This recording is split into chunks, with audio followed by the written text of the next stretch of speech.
Comenzamos la Semana de la Mujer con devocionales o fotos respecto a mujeres de la Biblia. La primera es Lidia. Aparece en el Nuevo Testamento en el libro de los Hechos, capítulo 16, en los versículos que leemos a continuación. Dice el versículo 12 en adelante hasta el 15.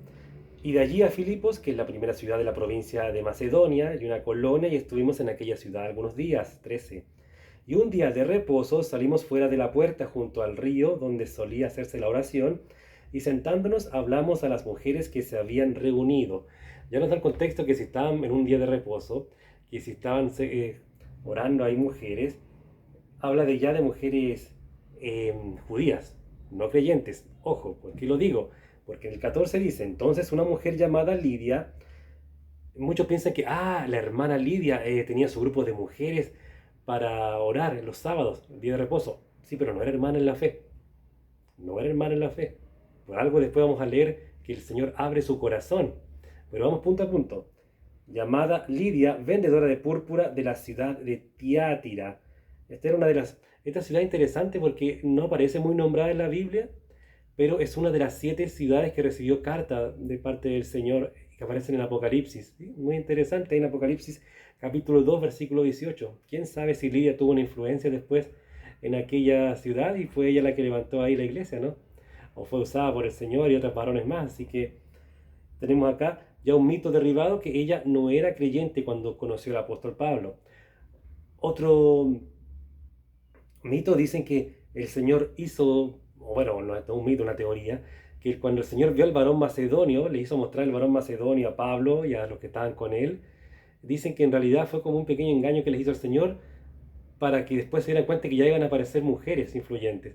Porque antes de esto había aparecido, por ejemplo, Lucas, que se incorpora, Timoteo también. Y ahora aparecería una gran mujer, que sería Lidia. Más adelante, si tú sigues revisando, después aparece también Priscila, con Aquila, con su marido, etcétera. Pero es muy interesante esto acá. Una mujer llamada Lidia, vendedora de púrpura. En aquel tiempo la púrpura, esto lo puedes encontrar en cualquier comentario bíblico, te van a decir que la púrpura era el material que usaban, el color de ropa o el material de ropa que usaba la gente de alta alcurnia, la gente ABC1, como diríamos hoy en día.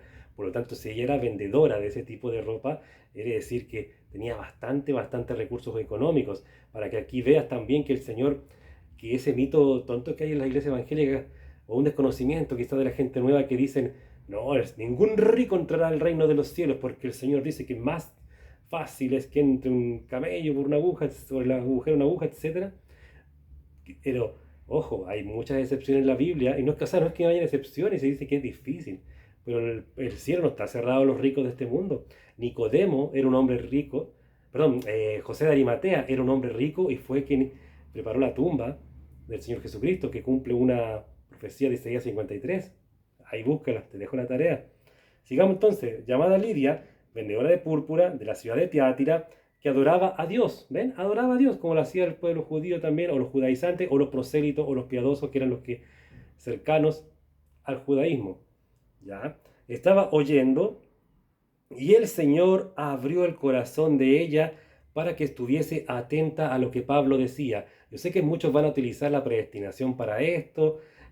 Bueno, ya lo ven ustedes según su línea de pensamiento. Yo aquí lo que veo me recuerda mucho a cuando dice que Faraón, en el Éxodo, venía el Señor y le endurecía el corazón a Faraón. Pero aquí vemos al revés, aquí vemos que alguien le abre el corazón. Bueno, finalmente si algo que yo siempre tomo es el capítulo 1 de Romanos, cuando dice que ya cuando muchos están muy metidos en la maldad, el Señor viene y dice, ya está bien, toma, te mando otro espíritu engañoso que te haga creer que tus maldades están bien, y sigue haciendo y sigue peor en aquello. Aquí yo veo exactamente eso, cuando hay gente que está abriendo su corazón al Evangelio, el Señor dice, ya, pongámosle más, abrámosle más revelación, y el Santo Espíritu lleva al convencimiento de pecado, como dice Juan en el capítulo 15 o 16 de, del Evangelio. Pero lo mismo con Faraón. Faraón no era una blanca paloma, Faraón era duro, era malo. Usted vio todas las plagas que hubo y no cedía, no cedía. Entonces el Señor no es que tomó a un pobrecito mandatario y lo endureció, sino que vino y ¡pah! Lo endureció más de lo que ya estaba todavía. Así que aquí vemos cómo hizo que Lidia eh, pudiera conocer al Señor como Salvador a través de Cristo, y se convirtió. Y el 15 dice, y cuando fue bautizada, cuando fue bautizada y su familia, para que vean que aquí una mujer creyó y su familia también y fue bautizado, y luego más adelante el carcelero, un varón, creyó, se bautizó y también su familia. Mira qué hermoso es todo esto, ¿no? Y luego dice, y su familia nos rogó diciendo, si han juzgado que yo sea fiel al Señor, entren en mi casa y posen, y nos obligó a quedarnos. Bueno, una traducción más cercana al griego, me acuerdo cuando yo estudié este versículo, él nos rogó es que en amor, y él obligó, no es así como quédate, quédate, no, sino que obviamente es como una insistencia muy grande, a eso se refiere. Me recuerda a la tsunamita cuando invita a Eliseo, a otro hombre de Dios también a almorzar, a comer, interesante, ¿no?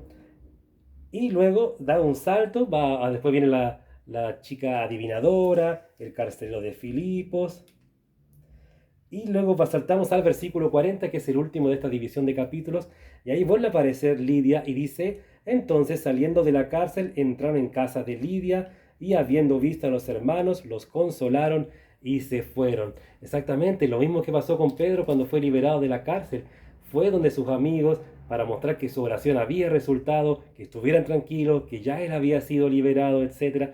Lo mismo acá, fueron, y es muy hermoso esto porque hay un encuentro de entre varones y mujeres, muy maravilloso eso. Hoy en día vivimos mucha separación de sexos en las iglesias, no, que varones con varones, mujeres con mujeres, porque se ve mal que un varón, una mujer se junten y muchos se van al extremo y después tratan de juntarse solo con los varones y las mujeres solo con las mujeres, pero la escritura jamás prohíbe eso. Obviamente que es raro que una mujer esté sola con un varón si no es en un ámbito de que son novios o son esposos, pero a nivel de grupo no hay problema, no hay problema.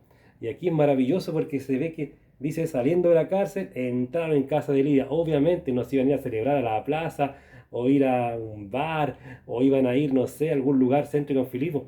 Fueron con sus hermanos a compartir el gozo de que eran libres, de que no tenían nada en contra de ellos, y los consolaron y se fueron. Y de ahí pasaron a otra ciudad y eso ya es otra historia, así que espero te haya gustado este primer video de la Semana de la Mujer.